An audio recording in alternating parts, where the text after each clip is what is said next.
So, hi everyone. In this recording, I will be talking about a very, very important topic about Delhi University, how the marks are calculated, how many marks do you need to pass. So, there are lots and lots of confusion regarding these questions, how to give improvement, how to give ER. I mean, unfortunately, few people fail also. So, if I am giving this ER, will there be any gap in my degree? So, firstly, let me show you the degree, how it looks like. So, I have intentionally hidden all my personal details, enrollment number, roll number. So, you just get this. You are just written in what year you have been awarded this, and you are given your course name and division. So, few things to notice. There is no mention of college, although seeing the enrollment number, you can guess, yes, this is from this school because it start from ERSBSC because I was from Sheikh Bhagat Singh College, so that's why. And there is no mentioning of marks. There are only divisions.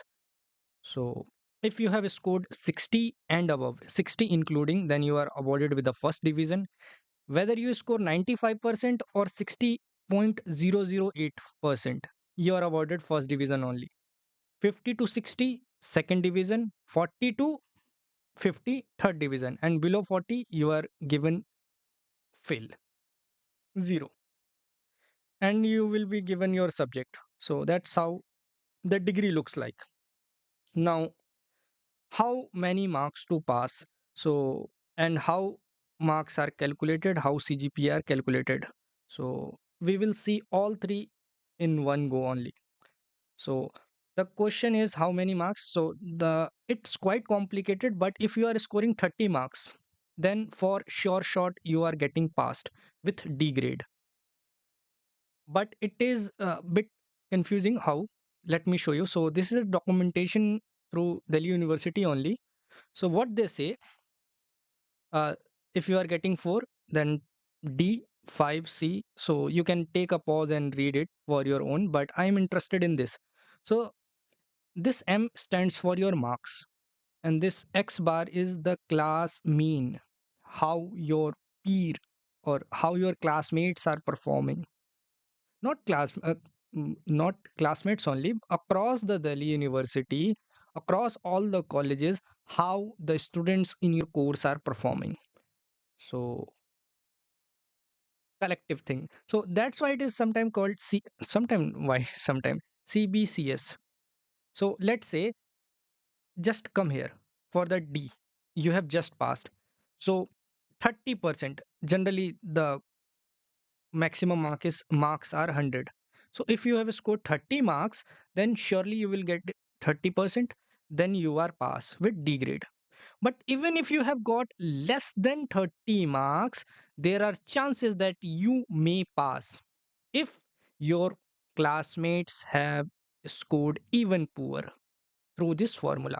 So this is, if you have read the statistics, so this is a standard normal graph with mean 0 and standard deviation 1. So likewise they have used, but I will not go into this technical thing. uh, you can think like in a way that how percentiles are calculated. So in a way, very crudely speaking, but not exactly, this is how happening things. And the division thing I was saying from, although it's true, but it's better that I should show the documentation part. So see, 60 or more first division, 50 or more but less than 60 second division, less than 50 and declared pass. So I was, I might be wrong. So if you are pass but less than 50, then you are with the third division. That's all. Now, how CGPA are calculated? I guess you have got the idea how CGPA are calculated, but uh, one more thing I have seen, people get very confused when they see this how the marks are calculated.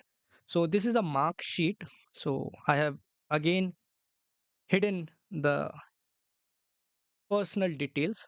So generally there are uh, three types of paper. Core subjects are given 6 credit points, DSE subjects are given 5, and general elective or open elective are given 4 credit points. So if I talk, mm, let's say for master's program at Delhi University, you need to score 80 credit points in total. So how you have to choose accordingly your electives, right? Uh, or if you are choosing from your own department, let's forget this. Anyways, you will, whenever you will appear for the any exam, professors are, even the department itself won't allow you any subject which at the end may create this problem, so you just ignore this problem. Actually this problem does not arise. It can happen in rarest of rarest chance, so you can ignore this. So how CGPA are calculated? So for example, these three paper were my core papers. Okay, so they have given this 6 credit, 666, and I have scored 8 points, 8. And this was a general elective course, and there the credit point was 4, and I have scored 7. So they simply multiply these. 7 into 4, 28. Then they add these. The sum of these are 172, and sum of these 6 threes are 18 plus 4, 22. So what they do, 172 divided by 22, and then you will get 7.82 after rounding off up to two decimals. Now in the next semester what they will do, they will again 6 threes are 18 plus 4, 22, and if you sum these, then you will get 176. 176 divided by 22, you will get 8. So what people do is, sometimes they do this 7.82 plus 8 divided by 2, 7.91. Although in this case, we will be getting the same result, but that's a mistake, mind you. Why this is happening? I will get the same result because here also subjects which I have chosen have the same credit point. Here also I have same credit points. So the correct way is you should be using this 172 plus 176 divided by 22 plus 22, 44. Okay, for example, let me give you example. Let's say I have, in the first semester I have three papers, 666 only, right? And then in the next semester I have total four paper, three core and one open elective or DSC subject. Then you can check, you can give any arbitrary CGPA to yourself, this GRPT, and then you can calculate. Then you will find that whatever you will get SGPA here, SGPA here, divided by 2, and let's say this has 18 credit points and this will 18 5 23. So let's say you have got some number here, you have got some number here. If you plus 2 and divide by 2, then you will get wrong answer. But if you plus this divided by 18 plus 23, then you will get your correct answer. I hope you got it. So let me erase it and let me give you intuition once again. So for example, for 8.3, how they have calculated. So this, if you will calculate this, I will be getting 250, and this is 28. So 250 divided by 28 is 8.93, and 8 this 250 plus 252 divided by 28 plus 28, I will get 8.96. So CGPA is cumulative grade point average. Okay, and SGPA is your semester wise performance. So now you may wonder why these, why this in one block, why this in one block. So I will come to this in few minutes. So I hope you got it. And how is my grand CGPA calculated? This 8.378, the procedure is exactly same. You do 172, then 176, this number, then 250, 252, 210, 180. Okay, all these divided by this total credit point, 22 plus 22 plus 28 plus 28 plus 24 plus 24, then you will get your grand CGPA. All right, now Have I answered how many questions? So this we have seen how CGPA are calculated. Now how to give improvement. So before coming to the improvement, let me have you right now we have seen our mark sheet. So I have said that there is a gap. So so where it is, let me change the color. Let me take it red. So this is called part 1.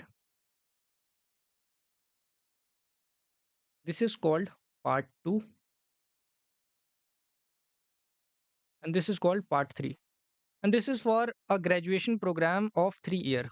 Okay. So now uh, let me talk in detail. So let's say you are pursuing a 3 year UG course. Okay. So you will get double the amount, which means 6 years total time to complete your graduation. Now suppose you are doing 2 years master's program, your PG, then you will get total 4 years. So although if you are in UG, you won't need to remember all these stuffs, because in UG hardly you will find anyone up repeating the year. But I don't know about other departments, but Department of Economics at Delhi University is ruthless. They fail in bulk. So, so I was saying how to give improvements, or for improvement or for ER, the procedure remains same. So there are, let's say I'm taking this example, 3 year UG program. So part 1, then we have part 2, then we have part 3. You can, sorry, part 3. You can think like this is first year, this is my second year, this is my third year. Okay. Now this has SEM 1, this has SEM 2, this is SEM 3, this is SEM 4, this is SEM 5, this is SEM 6. Now suppose somebody has, let's say semester 1 has 4 papers, semester 2 also has 4 papers. Let me assume every semester has 4 papers for simplicity. 4, 4. Okay. Now what happened? Somebody has failed 2 paper here, 2. Okay. And 2 paper here also. Somebody has failed. So in total, how many papers he or she has failed? 4. Hence, from part 1 to part 2, he or she won't be promoted. Because in order to get promoted from part 1 to part 2, I mean, from first year to second year, you have to clear more than 50% of the papers. So what happens? Let me take another example. Let's say here semester 1 has one paper, and semester 2 I have failed one paper. Sorry, here 2, here 1. So in total I have failed 3 paper, but 3, and I have passed in 5, because I have cleared more than 50% paper. Hence I will be promoted to part 2. I hope you got it. Also, personally, I don't find it feasible. For example, if you want to give your ER or improvement, you can only appear, since it is an SEM, don't get with year. If you are appearing in SEM 1, which means this is an odd semester, then you can give your ER or improvement only and only in odd semester, which means in third semester, then fifth semester. And if year has passed, if you are unable to complete your degree within 3 days, so although there is nothing called seventh semester, but technically yes, it will be seventh semester for you. So likewise you have to appear. And so this is technically wrong, uh, according to me, because the person who has failed, or the person who is one more thing, while appearing for the improvement, if you get absent, then your old marks will be retained. Okay. And if you get present, and if you have written and submitted your paper, then your new marks will get written, whether you have passed, failed, means whether you have improved or reduced. So you might get reduced marks also. Okay. uh, for similarly for sem 2, you can only appear in the even semester, like in the fourth semester, in the fifth semester. Huh. So I was saying why I don't like this idea, because if somebody has failed, let's say in semester one, two papers, now in semester three, he will have to face 4 plus 2, which means 6 paper. How cumbersome, how hectic it will become for him or her. Just think about it. So I don't like this idea, because people might have, what I say, people might have liking towards sports. They might be good in singing. They might have some like those stuffs. So they might not be able to focus on their academics, and you are burdening them with this academic thing. So I don't like this stuff. Okay. And by the way, I have many things in my head, but I'm forgetting many things. So in case if you get any doubt, you can comment below so that I can reply you back. Okay. So what if I fail? So ER also I have told you. Huh, one more thing. So what happens? Uh, let's say I am assuming you have failed in semester 1. Okay. Now in the semester 3, when you will fill the exam form, so you will see the option for both improvement if you have no ERs, and if you have ER, then obviously this ER paper will also be shown. So it doesn't matters whether you pay, for example, semester 1 has 4 subjects. Okay. Now if you want to give improvement for one subject or all 4 subjects, you will be asked to pay same X rupees. I'm not sure what exactly the amount is right now, maybe 510. So whether you write exam for one paper or all 4 paper, you will be asked to pay extra 510 rupees.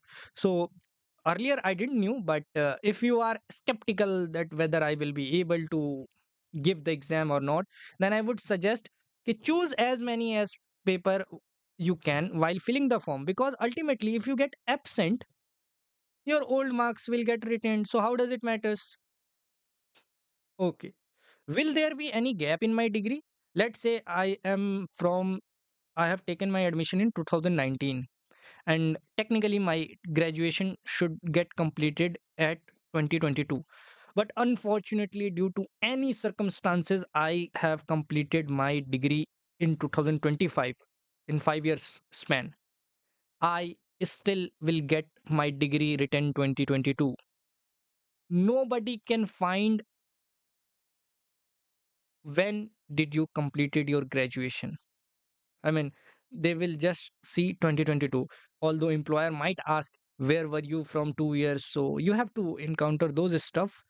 And I hope I have completed all the stuffs which I wanted to. Okay. So if you have any, one last thing. So this is this. So this point earlier before 2022, those who have taken admission, their CGPA for percentage, CGPA into 9.5 will be done. And now from 2022 onwards, including percentage is equal to, they have flat.